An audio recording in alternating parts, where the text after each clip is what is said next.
we want to welcome all the members here, the members of the committee, which is Mylan Blake, Scott Gilbert, Mike Hughes, Tim Mason, serving with me on this ad hoc committee, and also everybody here that's interested in having their system worked on. Why we're glad to have all the visitors and members. If you recall, the commission voted a while back to earmark $750,000 to help property owners with their failing septic systems.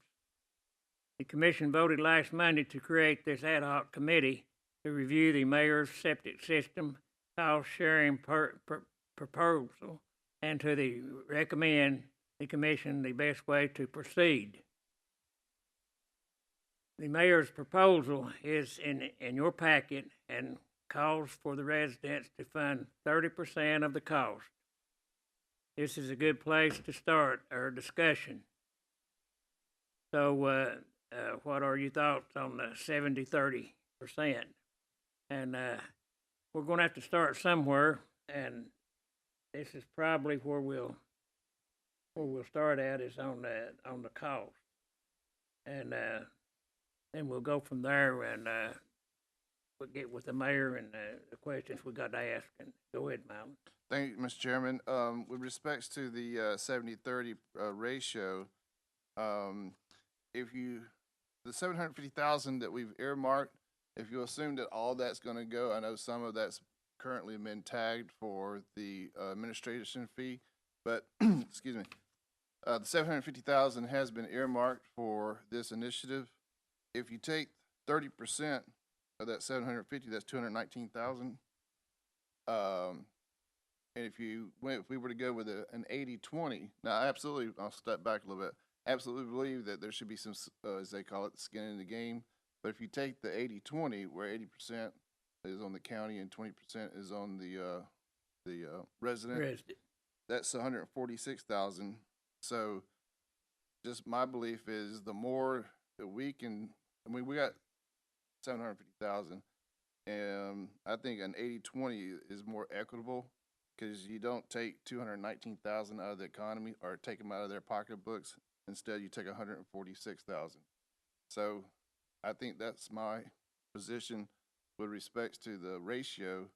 70-30 takes over 219,000 with the 70-30 and 80-20 is 146,000. Other than that, but again, I agree that there should be some skin in the game. But as much as we can leave in the people's pockets books, I'm for that. That's my position, Mr. Chairman. Yes, sir, Malin.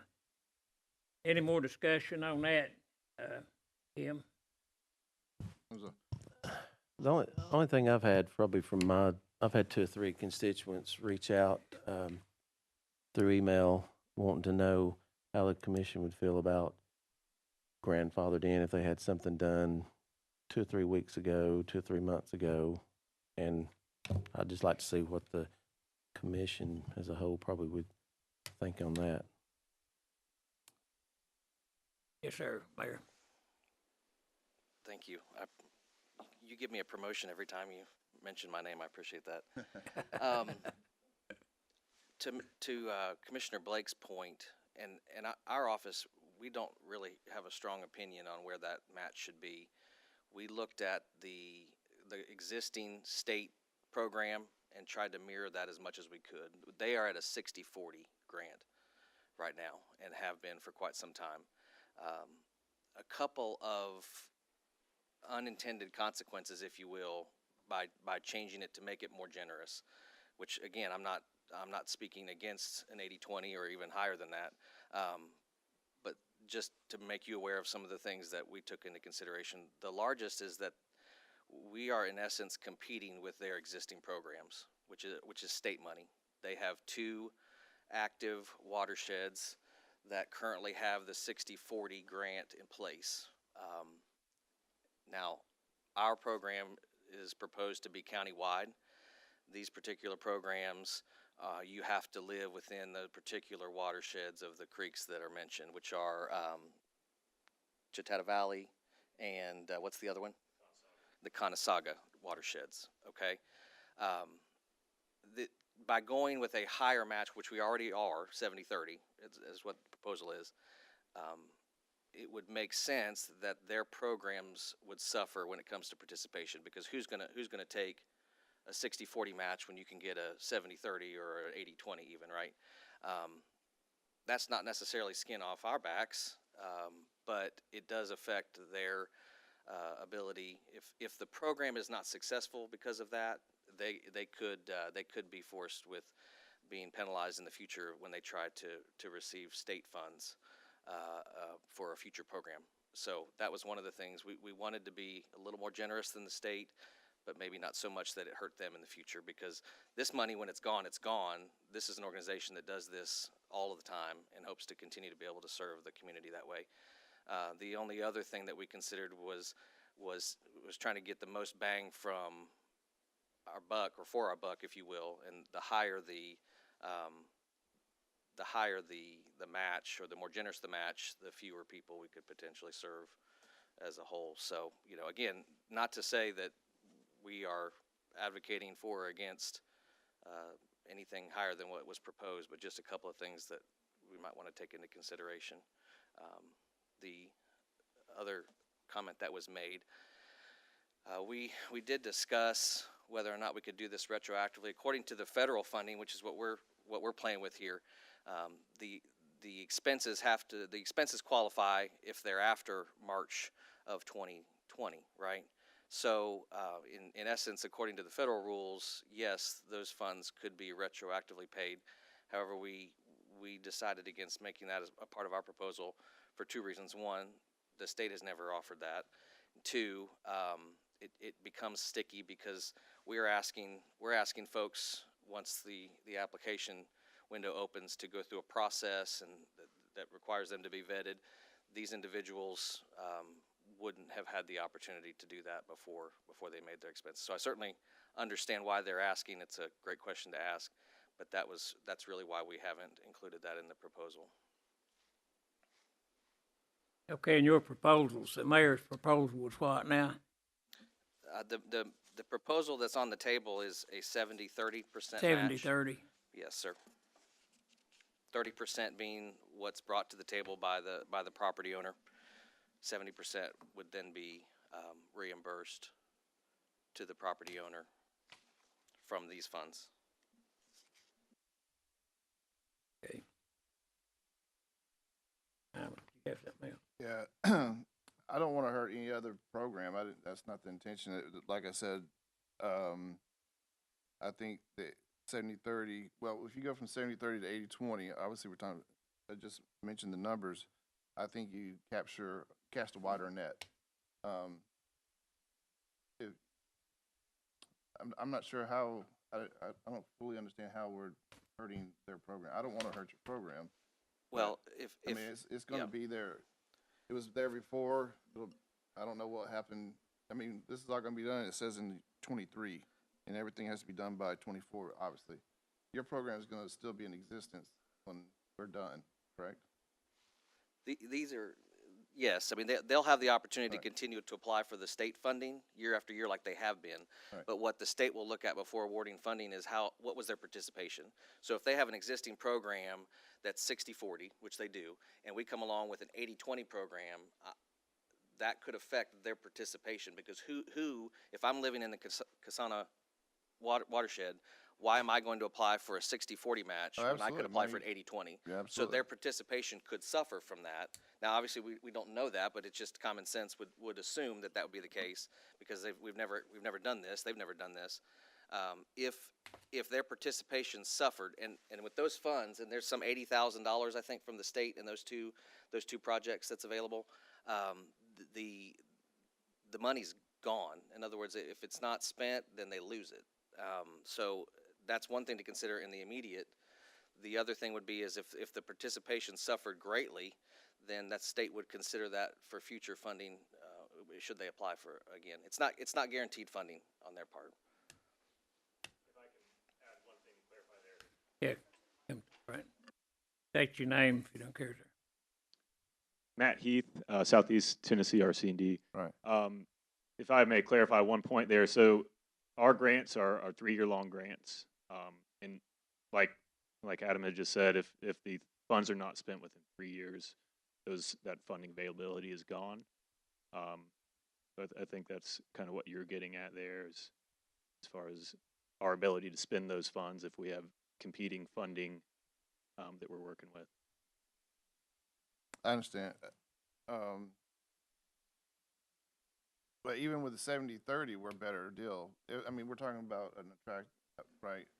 I mean, we're gonna play apples to apples. We would do 40, just like. I mean, if I take your premise that our quote unquote package is more attractive, it's gonna be more attractive at 70-30 as well, right? That's correct. I mean, So we do have some. I do not want to hurt your program or in any way, shape, or form.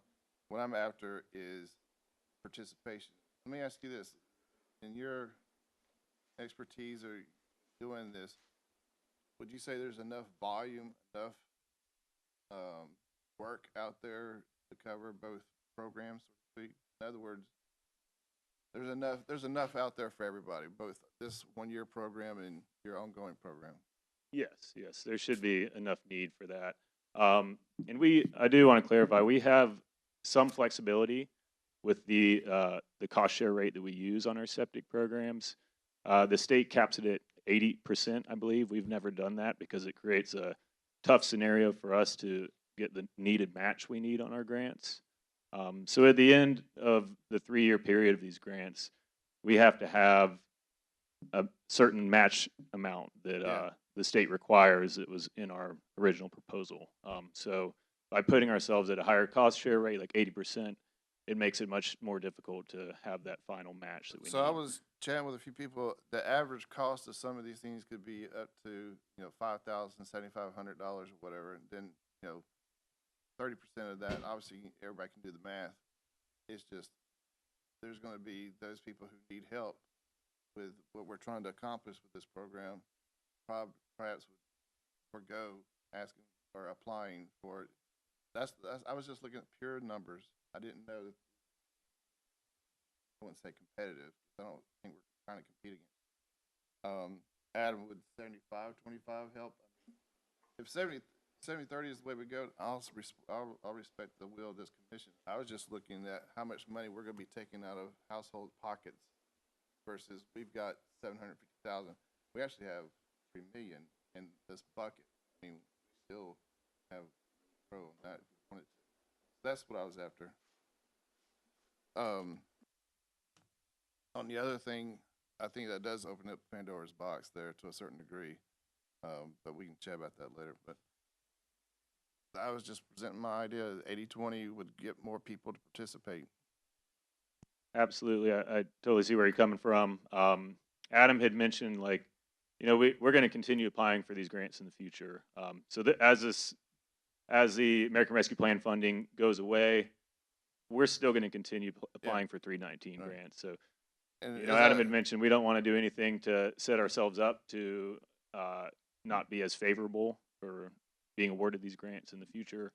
But I understand we're not. Yeah, you're not trying to compete with our grants. I don't we wanna- all are, trying to get the same thing done, which is the putting other money thing into is, the community. we are, as I understand it, as of right now, maybe it'll change. This is a reimbursement scenario, right?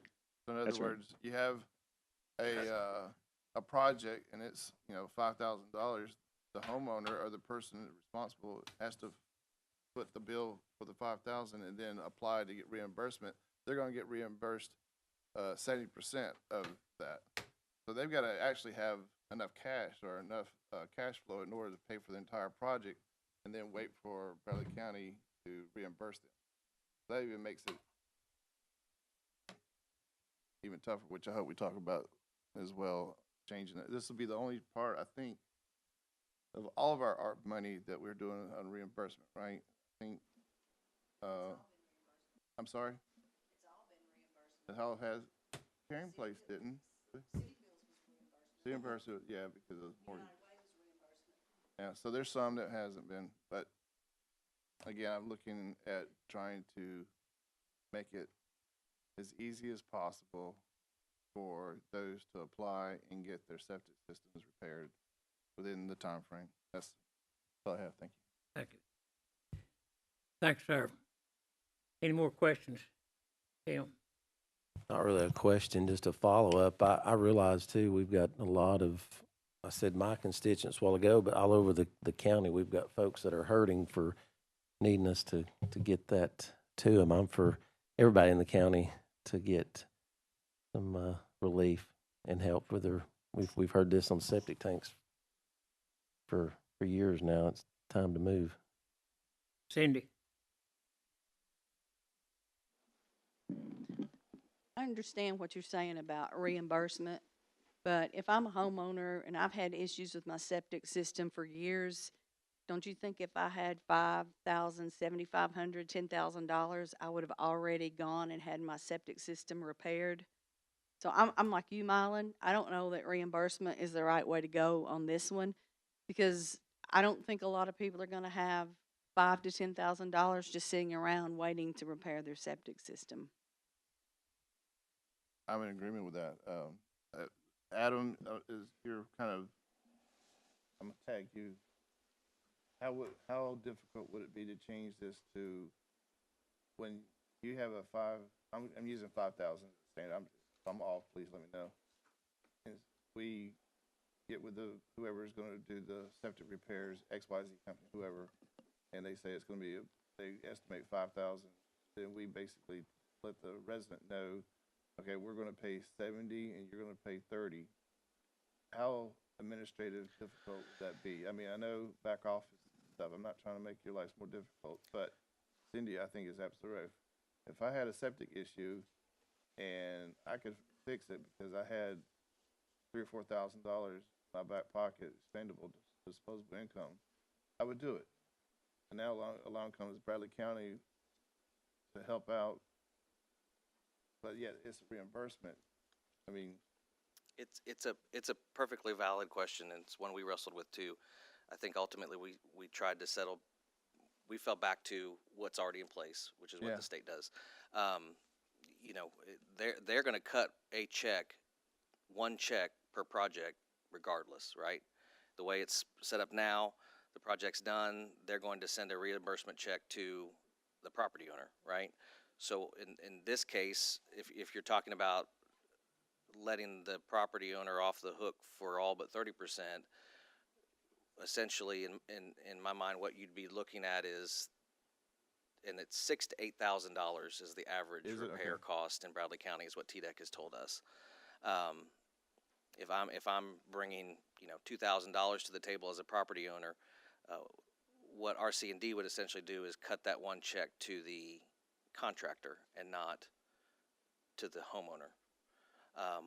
They have been faced with that question before as well, and have kind of gotten into some hot water because not all cases, and I hesitate to paint with a broad brush, but what they've run into is they have paid their part, but then the homeowner doesn't come up with their end of the deal, and then the and contractor's that was stuck the in the part middle. when I was thinking about this is I don't want us to get into the collection Yeah. part where we have to, like our friends over at EMS, Right.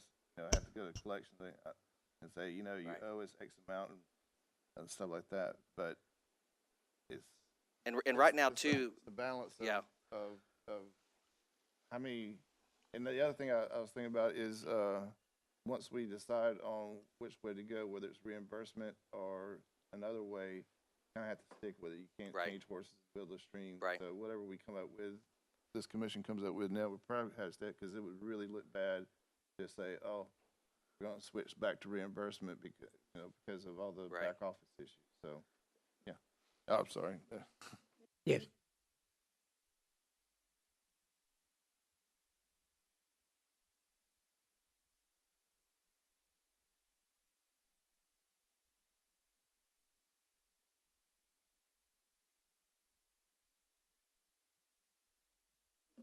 So it's an escrow or something like that? Yeah. Well, that's basically what we want to do. Is the best way to proceed with this, and of course, I guess their share, property owner's share, and what the county pays or what we pay is a big question, and that's probably what we need to come up with first. is what percentage that we're gonna go with. And go from there, and let's just start with that, and then, percentage wise, we've got a 20-80, 80-20, then we got a 70-30. So, do we have a recommendation as which way we wanna go? Or do we have that choice? Go ahead, As Mr. far as we're concerned, you have the choice to do whatever you want. It's just a proposal, so you can make any changes or suggest any changes to the commission. Okay. I guess the question is the 70-30, will we lose a lot of people at that 10%? Well, obviously our program would be more attractive at 80-20, Go ahead. but I don't want to hurt their program. I know I it's didn't even know anything about that. 70-30, but this is one of the constituents in the fourth district come to the bakery the other day, and he brought me, he just had his field line done last year. And it was just the field line, the total of $9,200. And at that point, he said it would have been a little bit cheaper, except for they couldn't get the cheaper piping to put in. They had to use the upgrade piping. But it was $9,200 to get that done.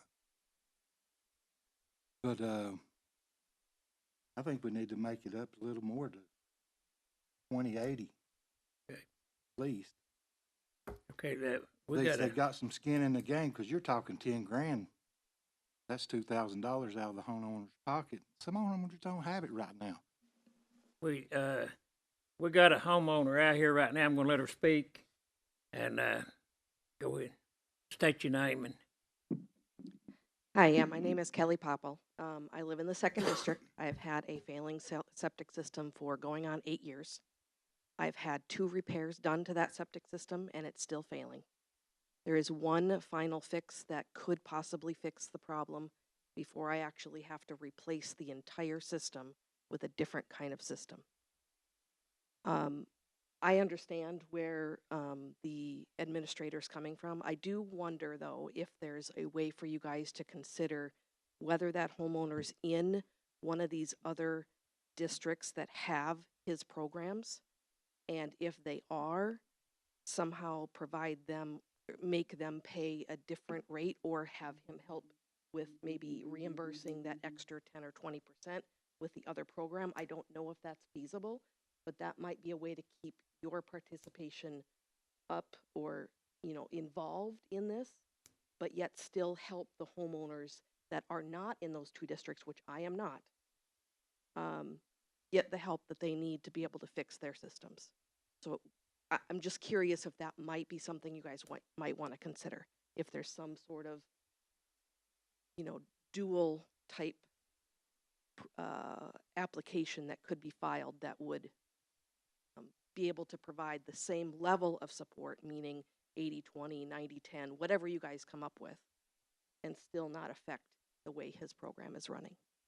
It's just a suggestion.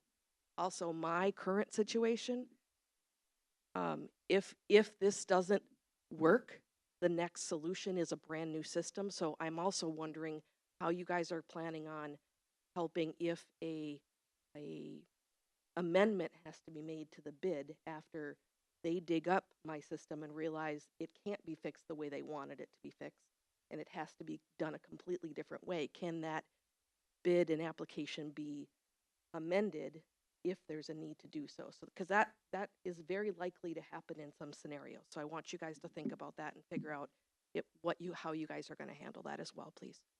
okay, thank you. Mr. Mayor? I think one thing to consider or remember is that we're talking about state funds, which is what their existing programs use, and what we're using, which is federal funds. And I think that's a great idea on paper, but the mingling of the two could get a little messy. We for reporting purposes, we need to try to keep this as clean as possible. So I'm not sure how that would work. I would be a little leery, just because you're mingling 2 sets of, if it was all state funding, we may be able to we may be able to consider that. But it's certainly something you can still consider. But I don't know that we'd have a good answer legally for you today on whether that's possible. And you can probably speak to that as well as the other comment that was made. Sure, happy to elaborate. So unfortunately, our funding is federal in origin. It's administered by the state and subcontracted to the RC&D. So the way our grant works is we cannot match federal with federal. Fortunately, we could not combine the two funding. Now, as far as your other question regarding a repair that's in progress and is needing to have an updated quote due to more work being involved, that's something that with our state grants we've certainly done in the past. It's up to the commission here to decide if they would like to do that. One thing I foresee being a problem is we have that 1-year application period, and the work might not start until month 16 of this project, and then we've got a new quote. We've already got all of our funding allotted for repairs at that point, so that could be messy. What is the contractor backlog right now that you're experiencing? It is backlogged. It certainly is. People are months out on repairs at this point, but I think it depends on how much work is involved, materials available, that sort of thing. It's different contractor to contractor as well. As an average, if you had to estimate, are we 6 months behind, 10 months, 3 months?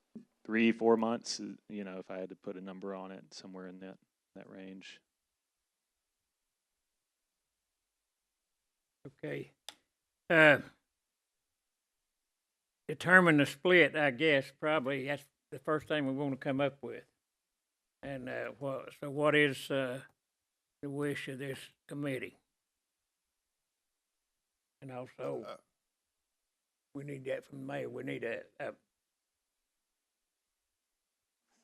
I have a follow-up question. If we do change to an 80-20, do you foresee that affecting your internal workload to the point that it would affect the administrative costs we've already discussed? No. Okay. Yeah, that shouldn't change Okay. anything on the RC&D's end as far as administrative costs. It would actually be potentially less people overall than 70-30, right? That's right. Okay. I do want to reiterate, if we were to do the 80-20, it affects our ability to use our 80 grand in Clean Water Act funding for septic repairs. I know that we're, looking at a bigger program with the ARP funds, but these funding sources are available in the future, and if we're not able to complete our goals set out in these 2 grants, it could affect our availability or our capacity to bring funding into the county in the future. So it's something to consider. okay. Thank you. It could. So we're gonna go with the 80-20, is that what we're talking about? That's my recommendation, but I'll go with the will of the committee and the full commission. I mean, I mean, if, to recommend to the if commission. there's more votes for 70-30, I understand. But I would support an 80-20, and I understand what's been said, but like Mr. Gilbert said, I thought $5,000 was a lot. These could be up to 10,000. And 30%, that 10% could keep a lot of people from participating. And that to me is the end, is to get as much participation and clean up as much as Bradley County. Then this commission is going to have to decide how much, if we want to continue with the septic program. We did 750, and for the rest of the bucket, we're going to continue on with that. So, answer your question, Mr. Chairman. I'm for 80-20, but I respect the will of this committee. Okay. So, if you need me to put that in the form of a motion, I certainly can. Yeah, let's do it as a committee. Let's go ahead and put that in form of a Mr. motion. Chairman, I like to change the proposal on the percentage, and where it says Bradley County will reimburse 70, strike that and put 80, and where it says homeowners will be responsible for 30, strike 30 and put 20. I'll put that in the form of a motion. Have a second. Have a second. Okay. All in favor? Aye. Aye. Okay. Can we touch on one thing here? It's kind of somewhat related, Mr. Chairman. Yes, sir. On the next page, it says payments for installations beyond the scope of the permit will be the responsibility of the landowner. So let's take some easy numbers, 5,000, but I understand it's probably more. And then it turns out when she started moving dirt, it's 7,000. The $2,000 difference between, what was budgeted or what was originally, scoped out and the actual cost of 7,000. So if I understand that correctly, and correct me if I'm wrong, the homeowner would be responsible for that $2,000 difference. Is that correct? I Or think would that fall under the? I'll let Matt speak to that because I think that goes back to the question she raises. What if we get in there and realize we quoted you 5,000, but it's going to take 7,000 to fix it? What do you all do in situations like that when they arise? It says here will be the responsibility of the landowner. I think that language is addressing, I'll just throw out an example here. Somebody who may be wanting to add a additional bedroom onto their home and figures, while I'm doing this work and this funding's available, I'm going to go ahead and add some additional field lines and maybe upgrade to a larger tank. These funds would not address those additional repairs. So basically what it's saying is that the funding would only address what has been laid out by the permit written by TDEC to get that system back into operation. It's not like once we got in there, what we originally thought, and then we hit something, and the cost went up. Kind of like almost every single project we do. I don't think that's don't what the think it's language was Okay, I get addressing. it. So basically, you're trying to keep people from upgrading or adding on, taking advantage of the situation. Quite frankly, right? I mean, Exactly. Yeah, okay. And however, the commission would like to address the other scenario that you just laid out, where somebody starts work, $5,000, and it turns out it's going to be $7,000 in work. well, However- I mean, even if the project's delayed, like we've seen a couple of projects where we were given a quote, and then it comes in and the piping from the vendor, they marked it up 30% because of supply issues or whatever. That is the whole, something like that. It's beyond anybody's control other than the supplier. That's what I was thinking. Right. That's what I've seen, or that's one of our schools. We absolutely see that all the time with state grants. Now, with our grants, we typically will allow that, if there's an updated quote and materials are more expensive or it's more work than the So- contractor had originally laid out, we will go with that final quote if the funding is available to do so. I'm gonna make a safe assumption that with your experience and your expertise and your company, your organization, that you can differentiate between the two, where somebody, it's nobody's fault. It's just project costs a little bit more than what originally, because projects are done by the best guess, versus somebody who's taking advantage of the situation. You guys will make the call on that. Sure, we do vet the quotes, make sure they're not outlandish or something like that. We also work closely with TDEC on that. If there's something that seems high, we'll put that quote in front of them and get their opinion on it. So nothing needs to change in that language right there, with the payments for installations beyond the scope of the permit will be responsible for laying. That sounds good.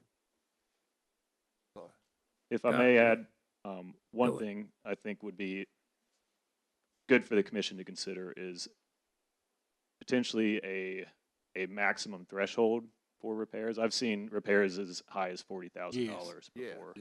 I agree. So some of those are just being bid way over cost. I think there's contractors out there who realize that this is a really hard time for landowners to get repairs done. Like I mentioned earlier, there's a backlog right now, so some people are just so eager to get it done that they're willing to pay whatever the cost is. That's an interesting. Do you also have a requirement for the number of bids? In other words, you don't just have, like, sometimes we'll have a bid and we only have one bid come in, and we have to kind of take that or restart the process. Do you have we have to have at least 2 bids or at least 3 bids come in order for this project to go forward, to get a green light? We do ask for competing bids. And So if you don't get it, we typically recommend there's 3 bids that the landowner receives. Now lately, it's been so hard for people to get contractors out to their homes to give these bids because they're so busy. But we do recommend 3 that makes bids sense. for landowners. Commissioner Gilbert. Another question. So you're a contractor, right? And you walk up to somebody's house and you bid them a contract. And you do septic tanks and you know what's involved. Why would they even go up? It's not like you're working on a state road and you got to bust rock. You're repairing and replacing septic lines, right? Mhm. So pretty much the contract says that I'll do it for $8,000 and you're gonna have to do it for 8,000, right? That generally, that's what I've always done business. Somebody comes in and orders 100 dozen cookies, I order 100 dozen, I order 50 bags of flour to cover them cookies. Their price is not gonna go up because flour went up. Cause I didn't order the stuff to make it with. My uncle was in the fence business. He would come and write a fence job out. You would sign the contract, pay him X amount of dollars down, and he'd go buy your raw material. Come back and put your fence up. Same thing, I don't understand where you're talking about going up on prices. With all due respect, I don't think that septic repairs are quite that simple. These contractors, they'll begin the work, and as they're excavating, they may find that the tank is cracked, and they'll need to replace the tank. Okay. That'll be another $1,500 or so. So there's a lot of unknown things that are below the surface of a septic system that they are not going to figure out until they get down into the system and start pulling things apart. Another question, you know what it costs to put it in, right? I am not a contractor, so I have a idea after working on dozens and dozens of these cost shares. So you know when somebody's gouging somebody too, right? I do, yeah. And that's why you're there to advise the homeowner, right? That's correct. I think you'll do a fine job. Mayor. Thanks, sir. Matt, a couple of questions. Talk to us about the permit with TDEC. Is that a permit that outlines a dollar amount or strictly the description of the work that needs to be done? Good question. So the permit written up by TDEC is a description of the work, and they'll take different factors, the number of bedrooms on the house, the soil conditions, all those sorts of things into account as they're writing out that permit. So in the example that's been asked about, where I have a contractor that's quoted me $5,000, but when he actually gets in and starts to do the work, not because the product maybe went up, but because the scope of the project changed, he says now it's $7,000. That doesn't affect the permit, correct? Correct. Mm-hmm. What do you all do in that case when it comes to the agreement that you have for the funding in the grant? You've got paperwork drawn up that says we're doing this for $5,000. Now it's turned into $7,000. Logistically, what does that look like on your end, and how do you all manage that? We would send an updated application and agreement form for the landowner to sign, outlining that the new quote was $7,000, let's say, and that we'll be doing the 60/40, or in this case 80-20% cost share on that number. So we would need that updated quote from the landowner and then the application and agreement form. Okay. Thank you. Okay. Hey, Adam, and they was talking about the homeowner having to come up with all the money at one time theirself and then get reimbursed. Is there any way that they don't have to come up with that money? Well, I think there's precedent, like Lori mentioned, with how we handle the water fund. The proposal was just based on what the state does currently. That is a lot of money to come up with, even if it's just a few $1,000s. So I think if we were going to consider something like that, I think in order to satisfy the concern of the homeowner not paying after the fact, do what we do with the water, which is ask them to put their 30% down with the contractor. And I think it's important, too, to try to be as clean as possible. Right now, the way the proposal's set up, the relationship is between the contractor and the homeowner, right? Not between RC&D and the contractor and the homeowner. And I think that's gonna be important to keep because, They're there's a just little- there to keep the homeowners from correct, they're getting managing beat the out process, and the correct, and managing county our and the money. state, federal. Right. good. So I think if the concern is, how do I come up with all of that, I think that might be a great suggestion. Does that change anything for you? You're still cutting one check at the end of the project, except now you are cutting the check to the contractor and not the homeowner in this scenario. Am I right? In that scenario, that sounds like how we would go about it. Okay. Correct. There, Again, we haven't done that on our grants, so it would be something new for us, but we could certainly go about it that way. there are also, Matt mentioned this to me this morning. You have a project that you're working on right now, and the woman secured a USDA loan for the full amount of the project that I'm assuming once she's reimbursed, will just go and pay back, correct? That's right. But that, so there are ways to come up with the funding if you don't have it. But certainly I think what we just talked about might be simpler. They would also, that option would still be on the table too for individuals, I guess. That would be great. Any more questions on that? I'd just like to say that, of course, we're involved in, Scott and I are involved in areas, and Tim too, where there's a lot of septic tank problems. And, like I said, the people out there don't have, a lot of times don't have the financing, or they'd already had it fixed anyway. And, so I guess, to proceed with the contract with the homeowner, our C&D would take care of that, right? Take care of the contractor.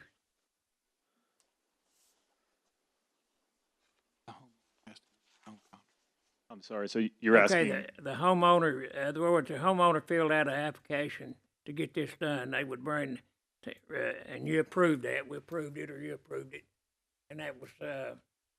Then you would go to the contractor and get the contractor to give you a bid on it.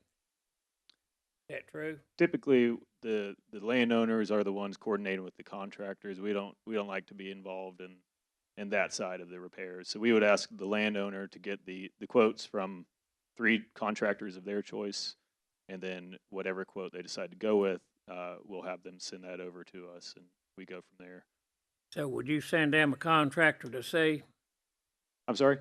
Would you send them a contractor, or would you have a list of contractors they could see? We could provide a list of certified contractors for them. Yes, sir. Okay, but could they get their own? As long as it's on that list of certified contractors. Has to be Okay, on that's that be on that list, right? That's right. Mm-hmm. Okay, and who'll furnish that list? That's available through TDEC, but we're happy to coordinate that with the landowners. With T-Deck, okay, make sure that they're licensed and whatever to do it. Okay. One other question, does that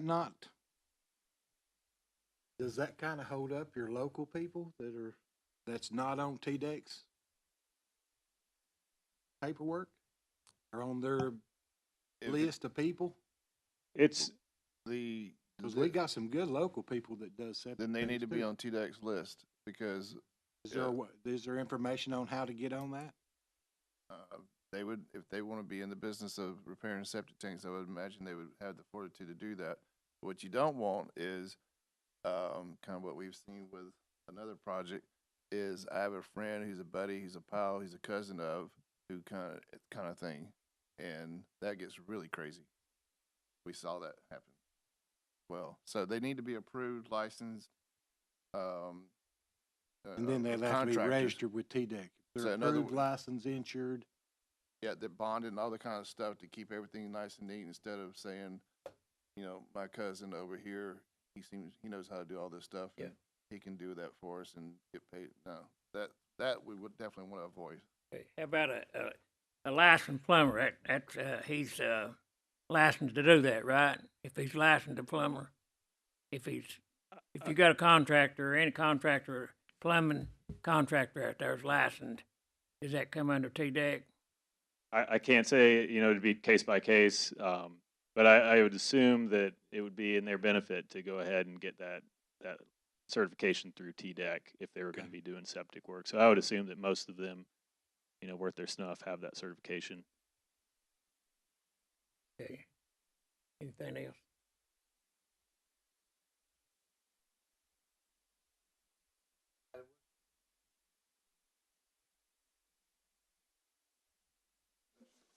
That would be ideal. That'd be next Monday night. Yeah. Well, if yes, that's right. We just want to have everything in place. I have too. I didn't hand it out because I didn't know if there'd be some changes, but we do have. If you'd like to see it afterwards or now, the tentative application and agreement, what it would look like. This is what the homeowner or the property owner, I should say, would fill Yeah. out and would be the agreement Yeah, between ask about- themselves and We got, RC&D. ain't got down to them yet. So yeah, if the sooner the better. Monday would be great because that would give us time to get ready before the first of the year. They have a form already in place, so we just tweaked it for Bradley County. Okay, the question is this program for property owners or tenants or both? Property owner is the term we use. I think as I've thought about it, if I am renting and I have a failing septic system and my landlord wants to take advantage of this, then that's a win-win for both of us. But I think one of the concerns that I heard or that was asked to me was what is to keep a developer from coming in and fixing a whole bunch of properties. And I guess the answer to that is nothing. It's important to point out this is not for new construction or new development, so you can take that off the table. But that would be something to consider. I guess at the end of the day, if we're trying to help anyone with a septic system that's failing or needs repair, I guess my question back would be, does that really matter whether we're talking about a tenant versus the landlord? And that's how I interpreted that question. If I'm you wrong. got if you've got a tenant there that got a lease signed, then he would surely go back to the Right. property owner. And I think in that particular case, they would work with the landlord as the property owner Mhm. versus me as the tenant, right? I'm renting, so if my dishwasher goes out, I'm not the one paying for the dishwasher; it's my landlord. So, they would kick it to the property owner at that point. Okay. Okay, that's all for right now. We'll might holler at you again here in a minute. So On that- it's definitely, Adam, not for new construction. I mean, the house, Correct. I would say, I'm thinking at the top of my head, which I never should do, but the house should be at least a couple of years old. Keep that from happening. Because if you got a house that's 24 months, they should still kind of be under warranty to a certain degree with the developer, probably even more in 36 months. But you got obviously some landlords that own like 15 homes. This has got the per lot, right? I mean, in other words, you're not going to get a volume deal with if you own 15 homes on one street kind of thing. Right. And I think I'm not a developer, but I can't imagine we have a lot of apartment complexes in rural parts of the county that are really struggling with this issue. So Yeah. my common sense would tell me that we are talking about individual lots or homes that are already in existence. But that is, But- if there's a specific concern, now would be the time, I think, address that. Yeah. Do you guys look at the age of the house? I mean, how old it is? In other words, a home that's just been built and just got their occupancy certification and all that shouldn't be a part of this. For those homes that are older, probably I'm thinking even 5 years older, and the only reason they haven't fixed is the monetary issue. Nobody wants septic issues. Sure. Yeah, our grants are typically directed toward aging septic systems. I don't think I've ever come across one that's a year old that has a failed system. So, Adam, you don't think we need to put an age requirement in there? The home has to be at least 60 months old or something? I mean, there isn't one now. I would hope that that's a pretty minimum. I can imagine. From the complaints that we get in our office, we're not talking about new homes. These Right. are So we don't older need to put homes. something in there. So, I mean, if you're aware of a specific situation, it might be worth putting some language in there, but I don't know how big of a problem it really is. I don't want to be to, I don't addressed. want to chase a problem, but Yeah. I also don't want a 36-month home. Right. And I think their expertise will really come into play because if someone does come to them new, they're able to say, they're able to coach them in the right direction if something's under warranty or. Okay, another question that was brought up. One was- word on that, Oh, okay. Howard. Yeah. If it's a landlord, he's collecting rent. If he's collecting rent, why shouldn't he pay his own septic, get his own septic bill fixed? I think it ought to be just the homeowner. If you've owned your home, you've lived there over, if it's not even a new home, if it's an old home and you've just bought it and you've lived there over a year, or don't even put a time on it, but it actually be homeowners, not for renters. He can, if all the homeowners get theirs done, then you got money left, fix the renters. But let's take care of the homeowners first. That's what this is for, right? I mean, I know it's for septic systems, but if I'm collecting rent, I pay rent, and there's a part of that rent that goes to keep up the building of it where I'm at. Yes, Mayor. Matt, how many projects have you worked with the landlord on versus just the homeowner? A handful. I've never seen a case where there's a landowner who's decided to repair all 10 of his properties or anything like that. So that sounds like an extreme case. But I've worked on repairs where you have a landlord who owns a property. He wants that one repaired, and then he's going to repair the system at his primary residence as well. I have seen that before. Should we not deal directly with the landlord and leave the tenant out of it?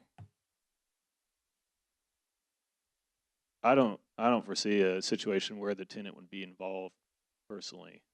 If I was a tenant, I would come to my landlord and say, "Hey, our septic system's failing. You need to replace this." So if you're a landlord now, you can have your septic system fixed by the county. That'd be part of that. But that's the way the current proposal is, and I believe what he's saying is that is the way their state program works now too. And the whole idea of that is getting all septic tanks fixed. If the goal is to repair these septic systems, then yes. Again, the grants that we have worked on in the past are to address water quality issues. So our bigger goal is to keep bacteria out of watersheds. Now with this one, it's a bit different. Our goal is just to help out families by repairing systems. But it's however the commission would like to go about it.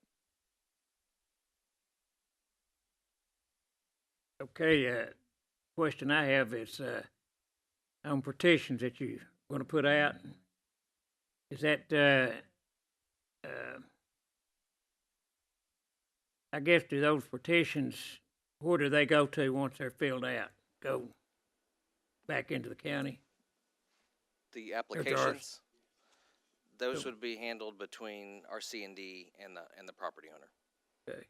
So the way the program would work, I would reach out to our C&D. They're managing the entire process for Bradley County, and I would fill out the application and work with them through the project completion. So the homeowner has to actually reach out to RC&D, right? Correct. And that will be advertised both on our end as well as by our C&D. Okay. And I'm sure the banner will help us with that too. Okay, it's another question asked, sliding scale based on income. Is that I don't see me supporting that at all. don't need to bring that at all, Yeah, okay? and I give you my That was a reasons. question that was brought up, so that's When something you that start doing income verification, you get Yeah. into muddy water. get into a lot of problems, yeah. Because who you gonna Yeah. use, the landlords or the tenants? Gonna do Yeah. that? Then can this be retroactive? That was one of the last questions was asked there. So, That was kind of what Commissioner Mason, I think, was alluding to, grandfather clause in. And always the question on that is how far back do you go? And you're gonna draw that line. And as we found out with premium pay, as soon as you draw that line, you're gonna have some people who were 4 days before that line. I don't know, but you guys don't grandfather clause in on that, right? I mean, In other words, they gotta get the work done by you before it's approved. and then That's what- who they that's had what- yeah. do their repair, was it someone that would be off of the T-Deck list? Yeah. That's all. Which, Mr. Chairman, if you don't mind, on those bids, what if contractor A, contractor B actually charges for them to come out and do a bid? Like, in other words, for me to come out and give you a bid, it's gonna be $200. I'm just coming up with a number, but do you see that? We don't see that. Okay. Very often, I mean, there could be contractors who do it that way. I'll let Adam speak to Adam. how he would like to go about that. If Ask, you're ask gonna that require, again. if you're gonna require 3 bids and they charge $200 to give you a bid, it would, obviously one's gonna win the bid and 2 are gonna get paid just for bidding, I guess. I mean, Yeah, I was we could. asked that question, so I'm just Yeah. reiterating the question. How often It's does that happen? company there. If it's not a concern, I get We it. don't see that, and I'm Okay. not sure if it's So we because just- some contractors will pad that into their final quote. Cost of doing business. But, Yeah. right, Yeah. it's not something that we see from the landowner or If you- from the contractor. Very good. I was just asked that. I was just reiterating the question. Mhm. I would We- hope we that's not haven't the signed case. a We're about contract to for that. really keep our septic contractors in business for the next 18 months, so they'll be all right Well, I mean, without we that could- $50. The other thing I was Service saying fee, I about is a think. volume deal. If you'll do 5 of them, will you give us a discount? I mean, Okay, there's another question, number B on there. That need to be brought up, the Yeah. contract with, yeah, I think. Yeah. That's part of your proposal, is to enter into a contract, the mayor sign a contract, well, the terms that were outlined, that I think the pricing was 75,000. Yeah, 75,000 for the first year, which would be year 23, right? And then a maximum of 115 for a full 2 years, which I anticipate doing. So 115 is the big max. The 750,000. question I have is it a part of the 750? I think it is.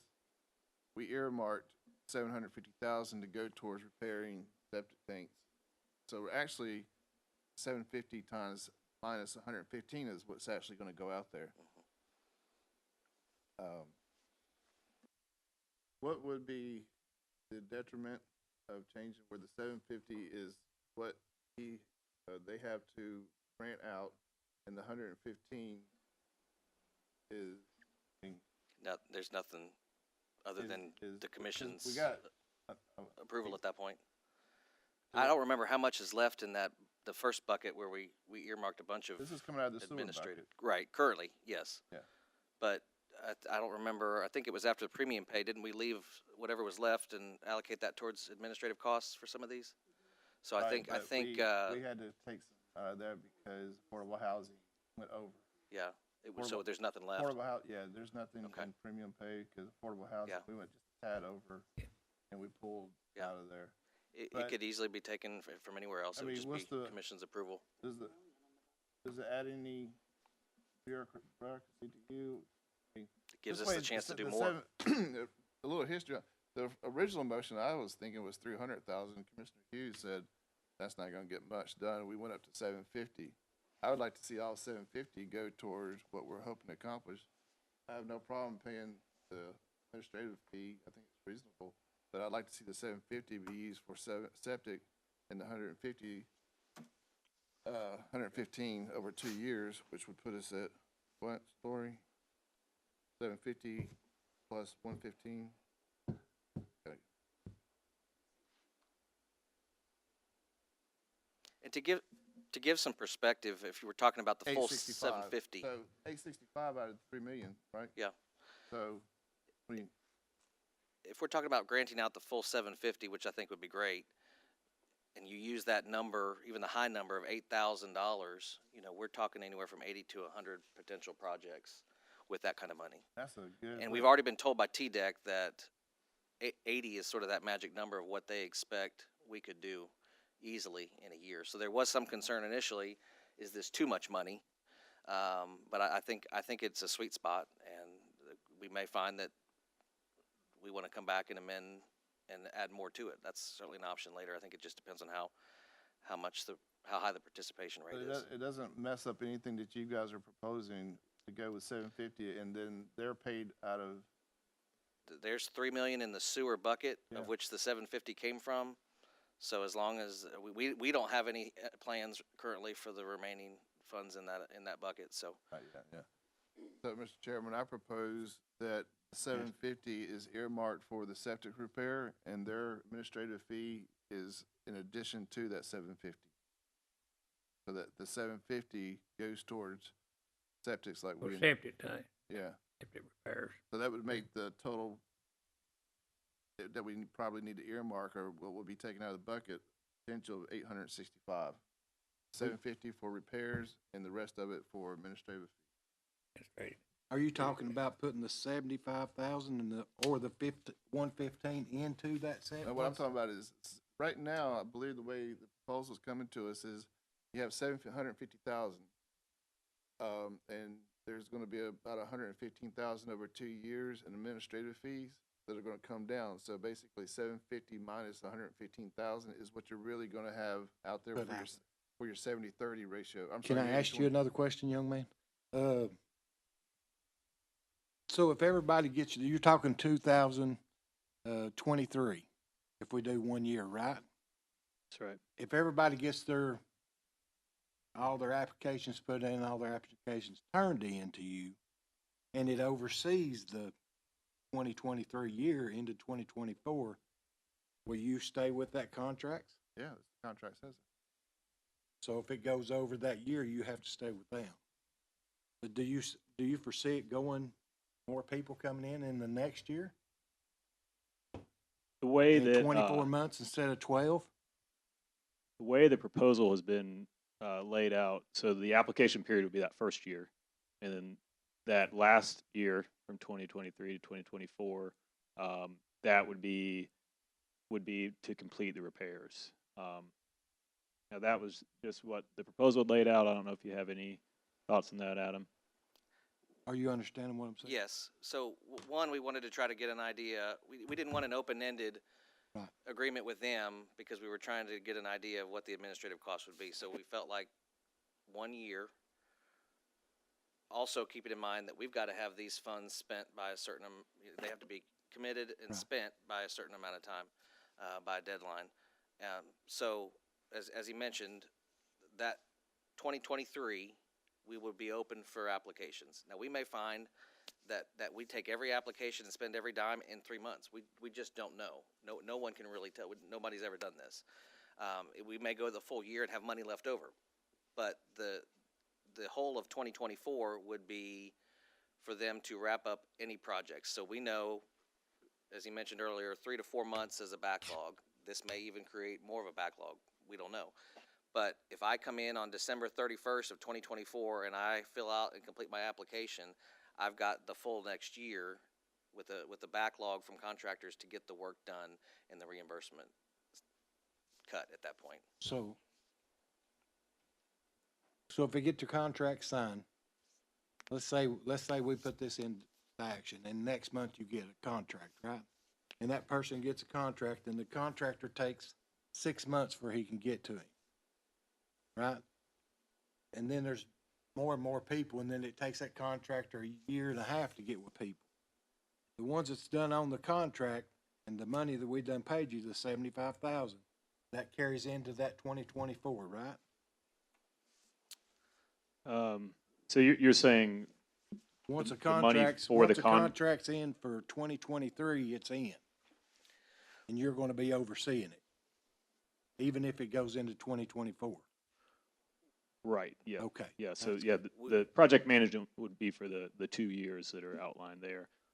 Any funding that has been set aside for a landowner's repair would be available up to that Okay, yeah, I've 24 read that. month of the Read it. of the program. Does that answer your question? Yes, sir. Okay. It does. We feel pretty confident that there's at least a good solid first year years. work for them. So that's why you see the 75,000. To be honest, on the back end, everything after that for that next year is really month to month. It's around $3,300 a month. So we may find that we wrap everything up in 18 months. Well, we don't want to be on the hook for the full second year, so we would only pay, 3,300 times 6 months. If that Getting the makes sense. contractor's gonna be the big thing, right? That's right.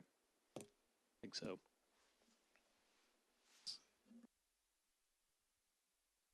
Any more questions, Tim? Now, Lori, did we, get a motion and a second on the 750?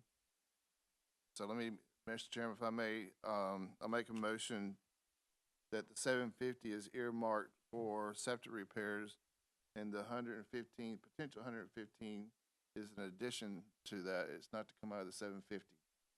Put that in the form of a motion. Thank you. Got a second by Scott. All in favor? Say aye. All right. Yeah. You said that your estimate is about 80 projects on that? If you use And if we the do numbers 80 that, projects, we're yeah, doing really 80, good. 80 to Yeah. 100.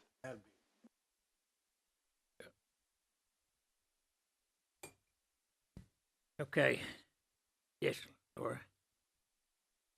Go ahead and get a motion to approve an agreement with RDNC to Okay. oversee this, because the resolution that comes to this body will be a resolution authorizing the mayor to enter an agreement with them, including the parameters that you have set today. So- Including what finances we approved today. Okay. They'll have a motion to do that. It's considered Mr. Chairman, permanent. I make a motion that we accept the proposal of the enter into a contract with, I forgot your name already. Southeast Tennessee Southeast Research. Tennessee Research Conservation and Development Council. Say that 4 times real quick. Okay. What's that? RC&D. RC&D. Sometimes initials are good. I make that in form of a motion. Okay. Thank you, Mr. Chairman.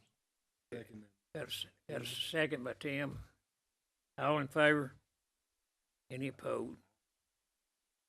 Okay.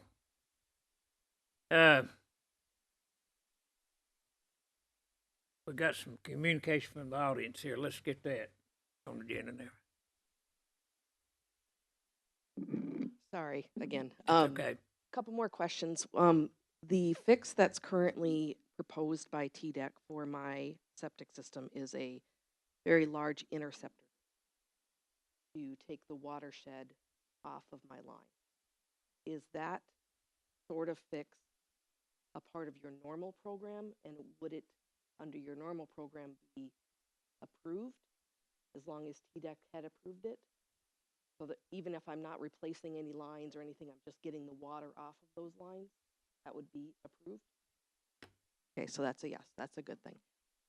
Secondly, the question about contractors charging to bid, even though you might not have seen it a lot, all 3 of the contractors that I've been working with have now asked for a charge to be applied as a bid.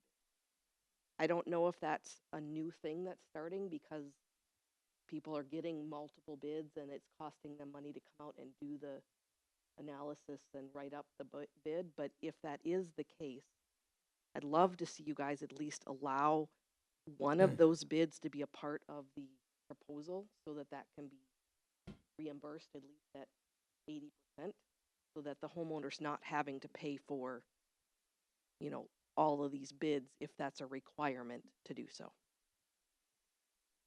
The most expensive one was $200.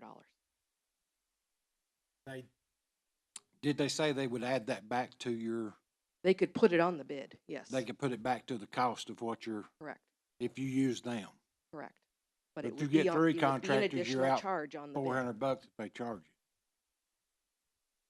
A lot of them's charging to come out because of gas prices and Correct. different things like that now. But if you get 3 bids and they all 3 charge you a fee, you're going to pay the other 2. You're gonna have Correct. to, yeah. Yeah. I just think having at least one of them on the proposal would be helpful for the customer, for the Hey, young man, homeowner. does TDEC make them? Does the contractors they got with them, do they allow them to do that?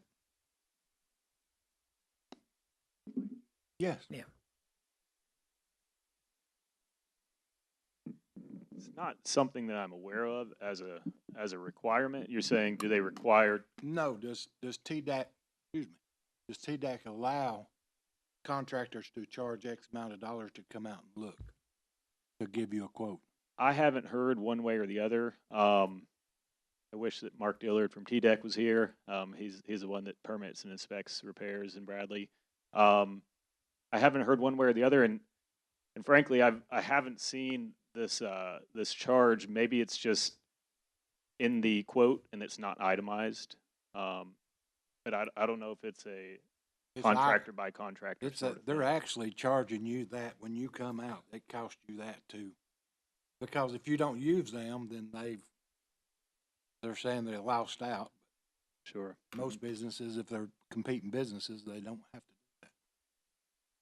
do that. Ironically, I just got a text from Mr. Dillard, and he said that the contractor that I'm referring to is on their approved list. So It- this paid under practice, that, but- apparently, if it's not known, Yeah. it's definitely something that is happening, and TDEC is okay with it. So, There's got to be a permit pulled on it through TDAC to begin with, right? That's correct. Any repair that would be covered by this program needs to go through the permitting inspecting process used by TDEC. Which is the young man you're referring to, right? That's right, Mr. Dillard. Cool. Okay, thank you. But the problem I see with that, I mean, I don't want to chase a rabbit hole, but if you have contractor A, contractor B, contractor C, and they all are going to charge $250 or whatever, obviously one's going to win. The other two are going to be paid just because they came out and gave a bid. I'm just not for that, because that's just the cost of doing business. They make their, so in other words, I can go out there and I'm going to be 10% over what I think the others are going to be over, and I'm going to get paid $250. I mean, you look at, sometimes you got to follow the money and follow the incentive. And we're going to have 80 of these, if not more. So if I'm company B, not using any names, I'm going to go make a bid on every one of these projects, and we're requiring multiple bids. I'm going to get paid $250 for every bid I make. I'm just gonna go bid them. I'm in the bidding business. So paying someone to bid, they're just gonna have to know that they're entering into a quasi quote unquote government program, and your bid better be so attractive and so good that it wins, so that you get the business. On all of them. Yes, sir. Sorry, I see a rabbit hole, or somebody who doesn't have the best intentions taking advantage of bidding. I totally agree, Mylan. What I guess I would hope is that the one that wins, if they put that on their bid as a line item, that it can be a part of the proposal and be reimbursed I have at no 80%. problem with that. I mean, That's what I'm looking for, but just I don't because, want bidding just for the sake of bidding. Correct. So I get a check for $250 because I'll bid 5 times tomorrow. agreed. And one more question. Do they have to have 3 bids? Or if they turn you in a good bid and you're pleased with it, you say, Can I have more than one? I would say it's however the commission wants to go about it. It's what our Clean Water Act grants typically advise landowners on. You know, no one wants to be taken for a ride, so that Right. provides a little additional security measure that you're getting a fair bid. But it's however the commission would like And to go about it. you say that it's hard right now for contractors to come out. So let's at least cut it down to 2 bids. At least 2 bids, yeah. Mayor, do you have something? No, I think as long as we're going to include, I would agree that whatever that winning bid includes, that's what will be reimbursed. Sure. So I think the onus is on the homeowner, because again, they're the ones calling and getting the bids. And listen, I'm a capitalist. Yeah. If I'm a homeowner and I call you to come out and get a bid and you tell me it's going to be $100, I'm going to tell you, sorry, I'm going to the next guy. You know, I also don't blame the contractors, because it is their time, gas, and staffing, and chances are they're going to get a big pop of potential business off this. So you know, I would say let the market work itself out and see who really charges those and who doesn't. But I think as long as we're able to reimburse what's on the bid, and if that's their $200 estimate fee or whatever we want to call it, then I think that that's appropriate. We can certainly go with that. Right. We have to make the 2 bids. We got a motion on the floor, maximum of 2 bids, minimum 2 bids.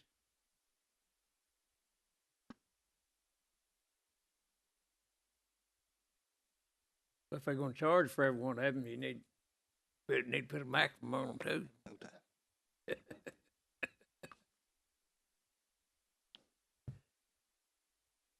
Do I need Uh, to make a motion? Yes, sir. I make a motion to have a minimum of 2 bids. Got a first and second. All in favor? Ah, No opposed.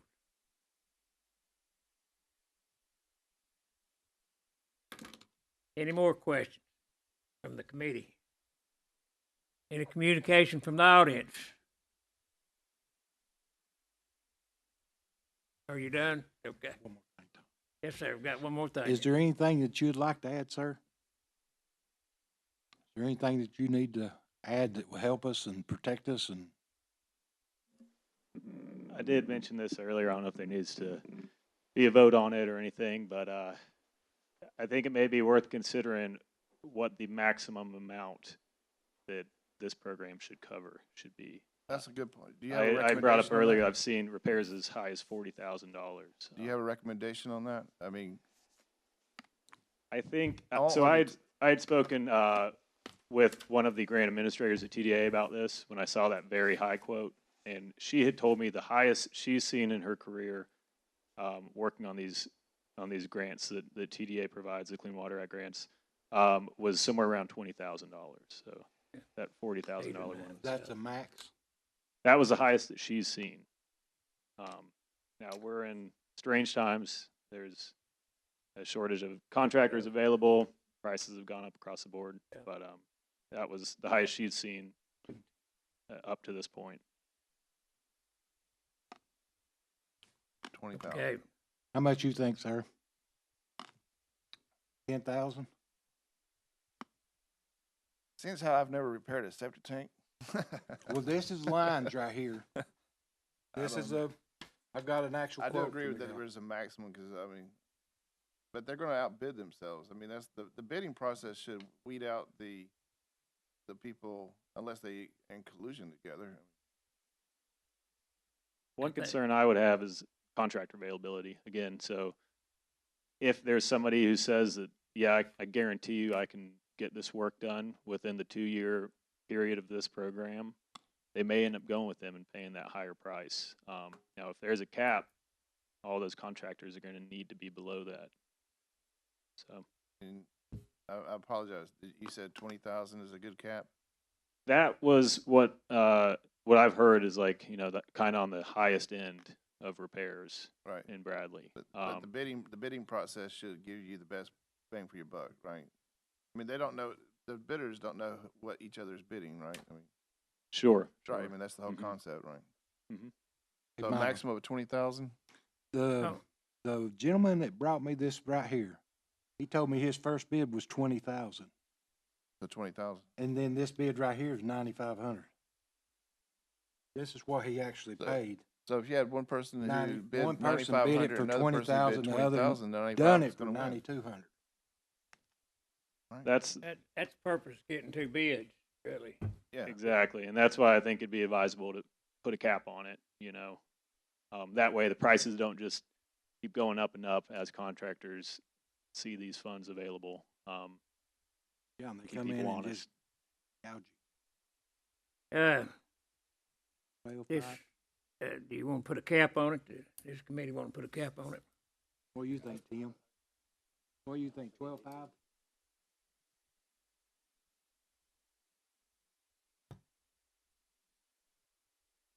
$20? It's 20.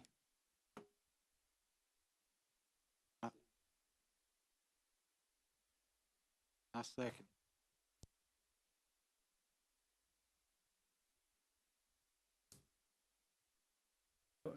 Got a motion for that, 20,000? You second? Yeah. All in favor? Aye. I'm gonna oppose that. Okay.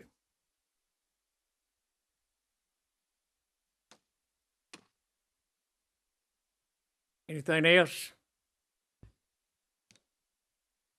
Just last thing, I don't know, if you want it, how will you go about, Adam alluded to it, how will you advertise this so that many people know about this program as possible?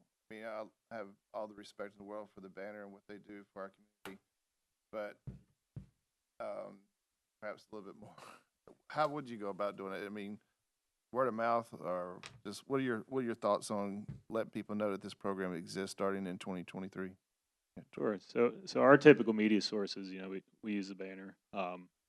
We use Facebook pages, even things as simple as like community centers, you know, we'll put up flyers, that sort of thing. We've done targeted mail outs in the past in areas that are especially prone to septic issues. So that may be a good avenue for advertising.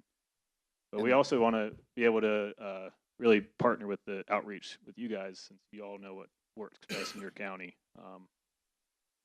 So, you know, any sort of recommendations, we will go that route as well. So I'm assuming that there's going to be a certain number of contractors. I mean, there's, right, you kind of have your top 10, your top 15, top whatever, and they're going to know about this. So XYZ septic repair guy, That's right. and I mean, you'll let them know. And Sure. What and we the- do in our grants also is we'll host a like an informative session for the contractors to let them know. they're probably all the the best ins and ones outs of the because they program. get a call from resident A. They know about the program. The resident doesn't, and they say, "Hey, resident A, by the way, the county has a program that you may be interested in," and that kind of thing, right? Mhm. That's right. Okay, what was it, 120?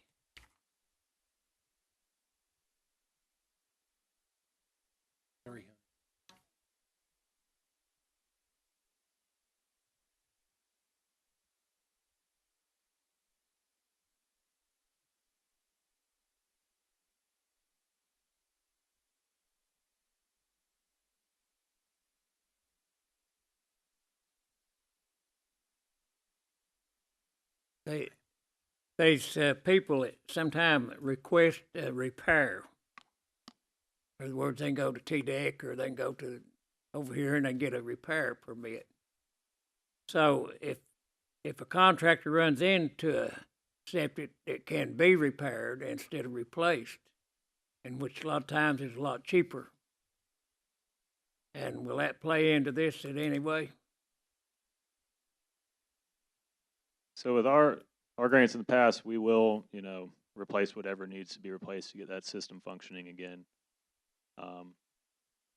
Adam, do you have any preferences there or thoughts on that? Ask the question again. I'm sorry. I was looking for the map. Um,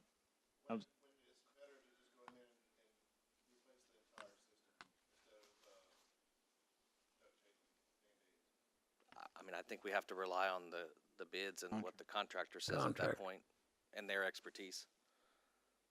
There's a lot of that happens, repairs. So that's, yeah. Right.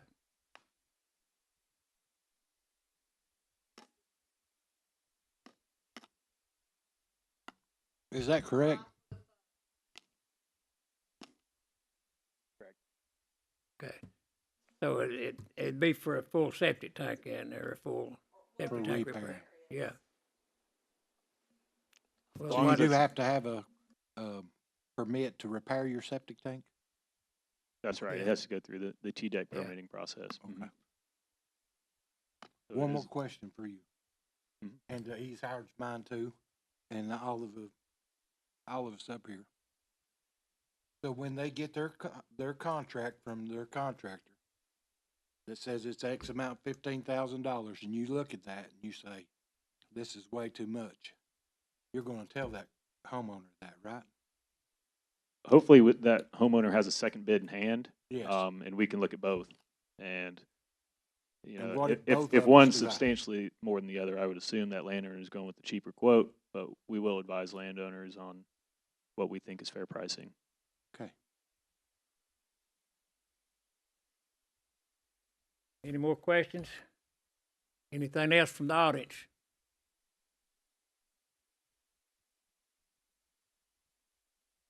We're adjourned.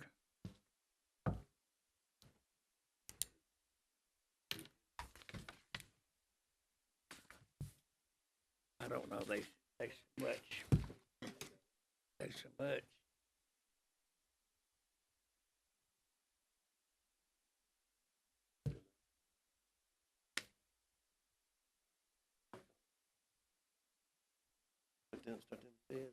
Huh? Do what? Think we did good? I mean, I said 20,000, but surely. Well, I If you said 9,500 on just, dang lines. it usually runs from 9 to 12,000, somewhere in Yeah, there. well, we could've capped Unless it. you run into rock. Run into- Yeah. That's what I thought you said, just the line was 9,500. Yeah. All this septic tank where it went, the line he put was 100. And it was originally supposed to be 70. 77,000. I mean, 7,000. Originally supposed to be 7. Right there. They make all. Going to get medium grade septic tank